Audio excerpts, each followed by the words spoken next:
السلام عليكم. أخذنا في المحاضرتين اللي فاتوا مدخل عن كيفية إعداد 3 قوائم مالية. كان يعني مدخل تمهيدي مبسط مفهوش تفاصيل. لكن إن شاء الله يعني هنا نستخدم تفاصيل أكتر. نستخدم الإكسل ومعادلاته بشكل أوسع. نعمل جداول مؤيدة. نشوف يعني الدرايفرز. نشوف يعني الداشبورد.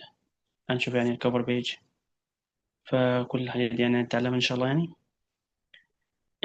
الموديول ده يعني أكثر عملي، لكن زي ما احنا متعودين نبدأ بالجزء النظري، واللي مش هيجي في النظري يجي في العملي. تمام. فتعال ناخد كده يعني اوفر فيو سريع كده، مش تفاصيل تفاصيل، لكن يعني نظرات عامة كده وريكاب بس. تمام. فاحنا عندنا اللي هما 3 قوائم، اللي هما زي ما قلت كده الانكم ستيتمنت والكاش فلو والبالانس شيت. فأي تغير في قائمة بيظهر صدى في القائمة الثانية. تمام. فهنا بيقول لك الأهداف يعني اللي هتتعلم يعني إن شاء الله، يعني إنك أنت إزاي هتعمل إطار عملي، وإزاي هتعمل إرشادات للنمذجة، إزاي هتحلل العمليات التشغيلية الخاصة بالشركة، وإزاي هتقسم الموديول لجدول منفرد يعني. ثم بعد كده هتعامل مع كل جدول كده بشكل منفصل. ثم بعد كده هتستخدم أو هتحسب المخرجات من خلال الجداول اللي أنت جبتها. ثم بعد كده هتراجع وتنهي الموديول بتاعك بعد ما تتأكد إن كل شيء يعني كده وعد يعني بشكل سليم ومتوازن. تمام.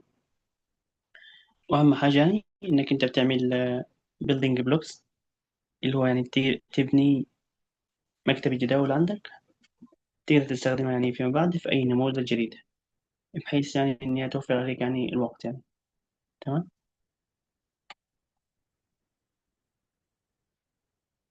عندنا أول قائمة اللي هي الانكم ستيتمنت، ودي بتعرض لك يعني الإيرادات اللي ولدتها الشركة والمصروفات اللي أنفقتها والنتيجة النهائية سواء بالربح أو بالخسارة. تمام. هذه تكلمنا عليها في الموديول اللي فات يعني، فمش هنوقف كتير عليها. وكذلك بعد كده عندك اللي هي قائمة التدفقات النقدية اللي هي الكاش فلو ستيتمنت. قلنا إن هي بتنقسم لثلاثة سيكشن: الأوبريتنج، وده اللي هو الكور أو النشاط الأساسي الخاص بالشركة. ثم بعد كده عندك الانفستنج، سواء لو الشركة أنفقت يعني فلوس عشان تشتري أصول جديدة يعني. ثم بعد كده عندك آخر سيكشن اللي هو الفاينانسنج، يعني لو أنا أخدت لون، أصدرت سندات، أصدرت أسهم، دفعت ديفيدنس. كل الحاجات دي يعني تظهر معي في سيكشن الفاينانسنج. ثم بعد كده عندك اللي هي قائمة البالانس شيت اللي هي الميزانية العمومية، ودي بتعرض لك الأصول اللي عندك والالتزامات اللي عليك وكذلك حقوق الملكية. تمام. هنا بيقول لك الهدف الأساسي من كل قائمة. عندك اللي هي الانكم ستيتمنت، الهدف الأساسي منها إن هي بتقيس لي الربحيات. تمام. والكاش فلو بتديك كيفية أو بتقيس لك كيفية إدارة النقد اللي عندك. تمام. ثم بعد كده عندك البالانس شيت، دي بتديك يعني ريفيو عن الأصول اللي عندك وإزاي تم تمويلها. تمام. زي ما احنا عارفين كده يعني إنه قائمة الانكم ستيتمنت وكذلك الكاش فلو دي بتبقى خلال فترة معينة في السنة. تمام. على عكس البالانس شيت بتكون عند سبوت تايم أو نقطة معينة يعني. تمام. عادة ما بتكون في نهاية السنة، أو هي في نهاية السنة يعني. هنا بيقول لك دور المحللين الماليين. بيقول لك إنه يعني بيعد التقارير، بيقدر يضيف جداول تكون واضحة يعني عشان مؤيدة مثلا. بيربط ما بين القوائم المالية الثلاثة، بيتأكد إن كل شيء موزون وسليم. بيراجع الموديل عشان يتأكد إنه مفيش أخطاء يعني. ثم بعد كده بيعمل سيت أب أو بيجهز التقرير يعني، للبرزنتيشن لو هيكون عرض تقديمي، أو للبرينتينج لو كان صيغة ورقية.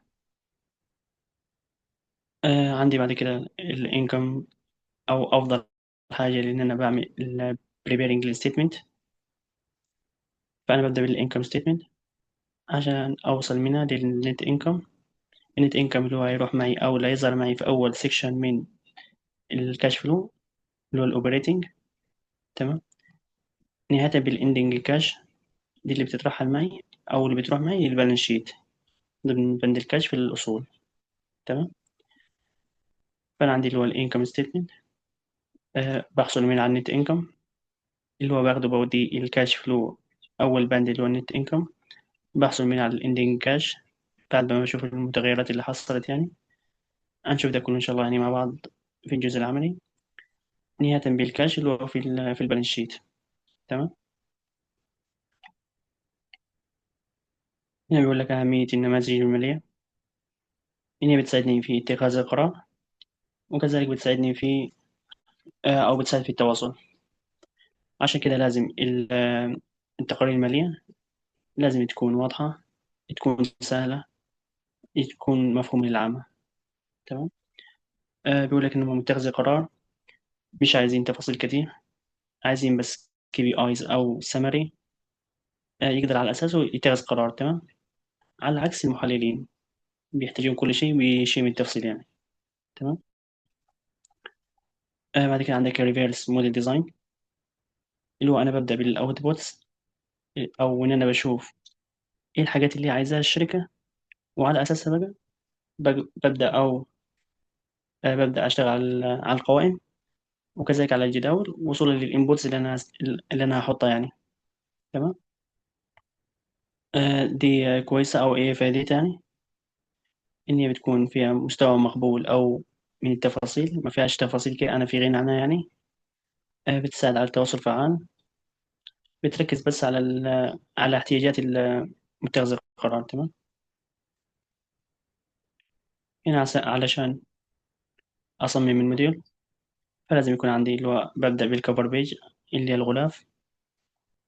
ثم أول شيء بيبص عليه متخذ القرار أو الأودينس، اللي هي الأوتبوتس أو اللي هي الداشبورد. تمام.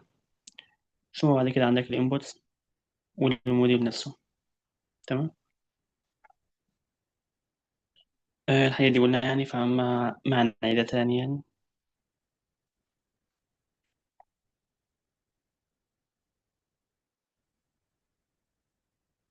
عندك بعد كده الجداول التشغيلية، زي جدول الإيرادات وإيه المحركات اللي هتأثر فيه يعني.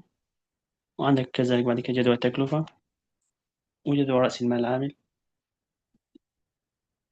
وجدول الأصول والإهلاك والإنكم ستيتمنت. سوري، الإنكم تاكس. هنا بقى بشوف إيه الفروقات اللي بتظهر نتيجة المعالجات أو الفروقات ما بين الطريقة المحاسبية والطريقة الضريبية يعني. تمام. اللي هو قياس 12 في الآيفرس. تمام.